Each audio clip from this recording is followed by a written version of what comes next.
Praise the Lord. கர்த்தருடைய பிரசன்னம் மகிமைப்படுவதாக. குதிரை யுத்த நாளுக்கு ஆயத்தமாக்கப்படும், ஜெயமோ கர்த்தரால் வரும். அல்லேலூயா. கர்த்தருடைய நாம் மகிமைப்படுவதாக. ஜெயம் ஜெயம். எல்லாருக்கும், இந்த கர்த்தருடைய பிள்ளைகள் எல்லாருக்கும் பிடிச்ச ஒரு வார்த்தை. ஜெயம் கொடுக்கும் தேவனுக்கு கோடி ஸ்தோத்திரம்னு பாடும்போது அவ்வளோ சந்தோஷமாக இருக்கும். ஆம், ஒருவேளை இன்றைக்கி நீங்கள் தோல்வியில் இருக்கிறீங்கன்னு நினைக்கிறீங்களா? நமக்கு யார் சப்போர்ட் பண்ண போகிறாங்க, யார் நமக்கு ஜெயத்தை கொடுக்க போகிறாங்க, யார் நமக்கு உதவி செய்ய போகிறாங்கன்னு நினச்சிட்டு இருக்கீங்களா? தேவையில்லைங்க.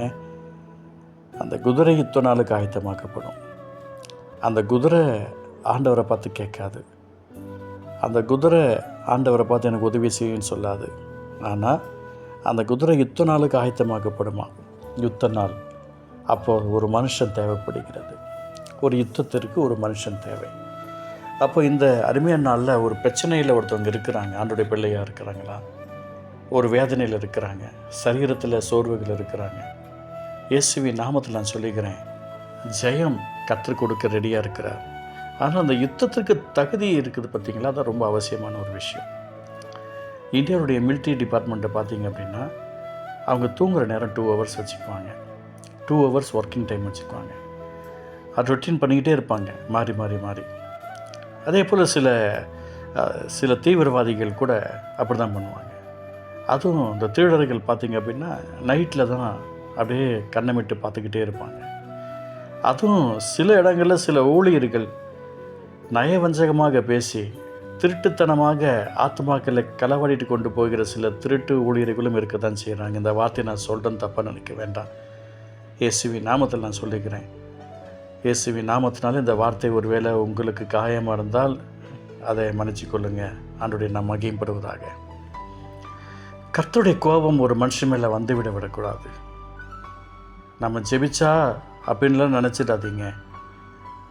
ஒரு ஆத்மாவை ஒரு ஊழியக்காரர் எவ்வளோ கஷ்டப்பட்டு தன்னுடைய சபைக்கு கொண்டு வரணும்னு நினைக்கிறாங்கன்னா, அந்த சபையில் அந்த நபரால் ஏதாவது ஒரு காரியங்களை கர்த்தர் வச்சிருக்கிறதுக்காக தான்.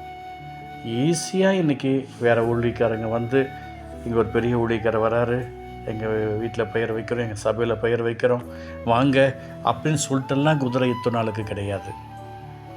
அதெல்லாம் கிடையாது. அந்தந்த சபையில் இருக்கிற ஜனங்கள். இயேசுவின் நாமத்தில் எத்தனையோ பேர் இந்த ஊழியத்தின் பாதையில் என்னை அவமானப்படுத்தி, எனக்கு விரோதமாக, எனக்கு தெரியாமல் கூட்டம் கூடி பிளான் பண்ணி ஆத்துமாக்களை நாங்கள் பார்த்துக்குறோம் அப்படின்னு சொல்லி போனவங்க எல்லாம் சாட்சி இழந்து தவித்து கொண்டிருக்கிறார்கள். பரிசுத்தத்தை எழுந்து தவித்து கொண்டிருக்கிறார்கள். இயேசுவின் நாமத்தில் நான் சொல்லிக்கிறேன், குதிரை யுத்த நாளுக்கு ஆயத்தமாக்கப்படும், ஜெயமோ கர்த்தரால் வரும். இன்ன வரைக்கும் தைரியமாக கான்ஃபிடண்ட்டாக இருக்கிற ஒரே ஒரு காரணம், தேவன் அழைத்தார், அவர் பார்த்துக்கொள்வார். அந்த கான்ஃபிடென்ட்டோடு இருக்கிறவங்களுக்கு தான் ஜெயத்தை கற்றுக் கொடுக்க முடியும். இயேசுவின் நாமத்தினால இந்த வார்த்தையை உங்களுக்கு ஒரு பெரிய ஒரு அற்புதத்தை செய்யும் என நம்புகிறேன். ஆமாம், இயேசுவின் நாமத்தில் ஒரு அற்புதம் நடக்கட்டும். அதனால் யாரையும் ப்ளேம் பண்ணாதீங்க. உங்கள்கிட்ட காசு இல்லை, இருக்கிறவங்கள்ட்ட இருக்கட்டும், இல்லாதவங்கள்ட்ட இல்லாத இருக்கட்டும், அதை பற்றி நீங்கள் ஒன்றும் ஃபீல் பண்ணக்கூடாது. ஆனால் நீங்கள் ஜெபிக்கும்போது, ஆண்டவரே என் தேவைகள் சந்திக்கப்பட கிருபை செய்யுங்கப்பா, நீங்கள் ஜெபிக்கணும். அதுதான் யுத்தம். அப்போ நீங்கள் அந்த யுத்தத்தில் கலந்துக்காமல் ஜெயம் கிடைக்கணும் அப்படின்னு சொன்னால் கிடைக்காது. உங்களுக்கு சுகம் வேணும் அப்படின்னு சொன்னால், ஆண்டவரே எங்களுக்கு சுகம் வேணும்னு சொல்லி நீங்கள் தான் மன்றாடணும். என்னை கொண்டு போய் விடுவதுக்கு ஒருத்தர் இல்லை அப்படின்னு சொல்லி கேட்கறதுக்காவது சொல்கிறதுக்காவது அந்த மனுஷன் இருந்தார். கொஞ்சம் யோசிச்சு பாருங்கள். அவர் காதில் கண்டதை போட்டு கேட்கல, கண்ணில் கண்டதை பார்த்துட்டு உட்காந்துருக்கல.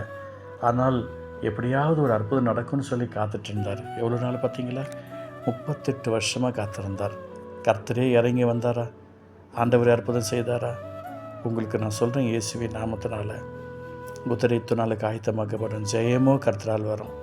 நீங்கள் யாராக இருந்தாலும் சரி, எந்த நோக்கத்திற்காக கர்த்தர்கிட்ட நீங்கள் கேட்குறீங்களோ, கேட்கறத மட்டும் விட்டுறாதீங்க, கேட்டுக்கிட்டே இருங்க. கேட்கறத ஸ்டாப் பண்ணுறாதீங்க. அதுதான் யுத்தம். நீங்கள் கேட்க கேட்க கேட்க கேட்க கர்த்தர் ஒரு நாள் பார்ப்பார், என் பிள்ளைக்கு இது கொடுக்குற நேரம், அது இந்த நாள், ஜெயமும் கர்த்தரால் வரும். அந்த வார்த்தையை என் பிள்ளை சொல்லிட்டாங்க. நான் அற்புதம் செய்ய போகிறேன், நான் அதிசயம் செய்ய போகிறேன், நான் ஆஸ்வதிக்க போகிறேன்னு சொல்லி கர்த்தர் உங்களுக்கு பெரிய காரியம் செய்ய போகிறார். அன்பு தகப்பனே, இந்த வார்த்தை மூலமாக உங்களுடைய பிள்ளைகளுக்கு அற்புதம் செய்வதற்கை ஸ்தோத்திரம், ஆசீர்வதிப்பதற்கை ஸ்தோத்திரம். இயேசு நல்ல பிதாவே, ஆமென், ஆமென்.